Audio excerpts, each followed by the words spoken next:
लोकसभा में विपक्ष के नेता राहुल गांधी ने आरोप लगाया कि नवंबर 2024 में हुए महाराष्ट्र विधानसभा चुनाव में धांधली हुई थी। साथ ही उन्होंने दावा किया कि इस साल के अंत में होने वाले बिहार विधानसभा चुनाव में भी ये दोहराया जाएगा। बीजेपी एकनाथ शिंदे के नेतृत्व वाली शिवसेना और अजीत पवार के नेतृत्व वाली राष्ट्रवादी कांग्रेस पार्टी यानी एनसीपी से मिलकर बने महायुति गठबंधन ने 228 विधानसभा सीटों में से 235 सीटें हासिल की। इनमें से अकेले बीजेपी ने 132 सीटें जीती, जो राज्य के इतिहास में उसका सर्वश्रेष्ठ प्रदर्शन रहा। एक्स पर राहुल गांधी ने पोस्ट किया। गांधी ने एक अखबार में प्रकाशित अपना लेख साझा किया, जिसमें महाराष्ट्र विधानसभा चुनावों में धांधली के बारे में बताया गया। राहुल गांधी ने चेतावनी दी, महाराष्ट्र की मैच फिक्सिंग अब बिहार में भी होगी, जहां इस साल के अंत में चुनाव होने हैं। बीजेपी जहां चुनाव हार रही होगी, वहीं मैच फिक्सिंग होगी। उन्होंने कहा कि मैच फिक्सिंग किसी भी लोकतंत्र के लिए जहर है। राहुल ने एक्स पर लिखा, 2024 के महाराष्ट्र विधानसभा चुनाव लोकतंत्र को नुकसान पहुंचाने की एक सुनियोजित योजना थी। उन्होंने ट्वीट में आगे ये भी दावा किया कि बीजेपी की नजर अब बिहार विधानसभा चुनाव पर है, जो इस साल के अंत में होने वाले हैं। राहुल गांधी ने लिखा, महाराष्ट्र में जो मैच फिक्सिंग हुई वही अब बिहार में होगी, फिर ये हर उस जगह पहुंचेगी जहां बीजेपी हार रही है। राहुल गांधी ने आरोप लगाया कि बीजेपी ने 5 फेज में रणनीति को लागू किया और महाराष्ट्र विधानसभा चुनाव और उसके नतीजों को प्रभावित किया। राहुल ने अपने लेख में कहा कि मोदी सरकार ने साल 2023 में चुनाव आयुक्तों की नियुक्ति से जुड़ा कानून बदलकर इसे केंद्र के पक्ष में झुका दिया।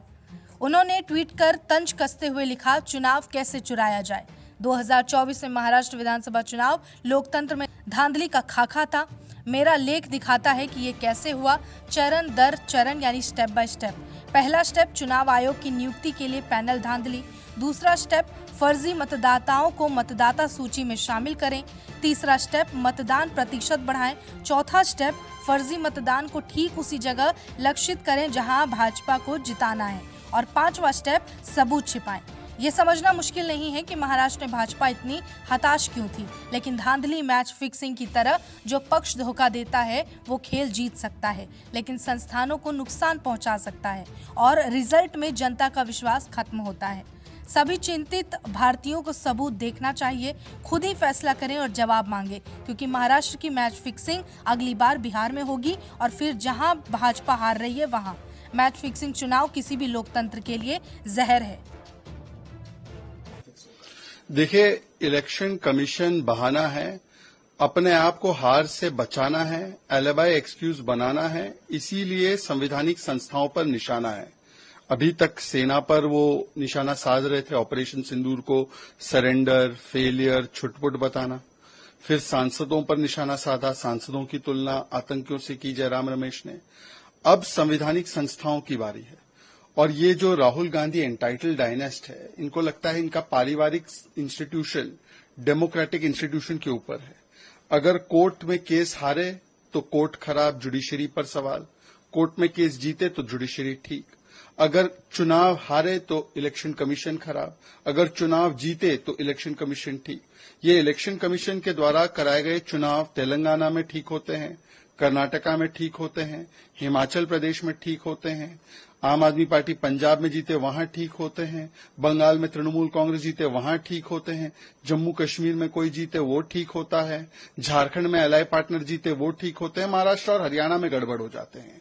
महाराष्ट्र के विषय में बहुत डिटेल में इलेक्शन कमीशन ने हर एक बिंदु पर जवाब दिया है। वैसे तो राहुल गांधी इतना झूठ बोलते हैं कि उन्होंने आंकड़ा भी अलग अलग बताया था, उन्होंने फेक न्यूज भी फैलाया था, उसको भी फैक्ट चेक करने का काम इलेक्शन कमीशन ने किया। इलेक्शन कमीशन ने बताया कि पूरे इलेक्टोरल प्रोसेस में किस प्रकार से कांग्रेस के कार्यकर्ता भी शामिल होते हैं, और इतनी धांधली के बाद कांग्रेस का एक भी नेता कभी कोर्ट नहीं जाता इस विषय को लेकर। तो इसी से पता चलता है कि केवल संवैधानिक संस्थाओं पर प्रश्न चिन्ह खड़ा करना। और ये देखिए, राहुल गांधी ने तो बोला ही है कि फाइटिंग इंडियन स्टेट मेरा एजेंडा है। विदेशी धरती पर जाकर उन्होंने ये सब बातें की है। पूरी दुनिया में जब इलेक्शन कमीशन का डंका बज रहा है, तब राहुल गांधी शंका उत्पन्न करते हैं, क्योंकि उनको पता है कि वो आने वाले चुनाव भी हारने वाले हैं, तो एक एक्सक्यूज बनाकर रखना है। ये वो लोग हैं जो आज बात करते हैं संवैधानिक संस्थाओं की। जरा 75 याद कर लो, अभी 50 वर्ष होने वाले हैं इमरजेंसी को। मैच फिक्सिंग और सिस्टम फिक्सिंग और सिस्टम को किस प्रकार से संविधान को तार तार किया, ये सबसे पहले तो उनके परिवार में दर्ज है। कैसे मीडिया को, कैसे पार्लियामेंट को, कैसे जुडिशरी को और कैसे हर एक संस्था को मैनिपुलेट किया गया। तो मुझे लगता है कि जब राहुल गांधी इन विषयों पर बोलते हैं, मानो कि शैतान जो है वो धर्म का पाठ पढ़ा रहा है। नमस्कार, मैं हूं मानक गुप्ता। अगर आपको हमारा ये वीडियो पसंद आया हो तो इसे लाइक और शेयर जरूर करें और हां, हमें सब्सक्राइब और फॉलो करना ना भूलें ताकि आप देश और दुनिया की कोई खबर मिस ना करें। तो जुड़े रहिए हमारे साथ और देखते रहिए News 24।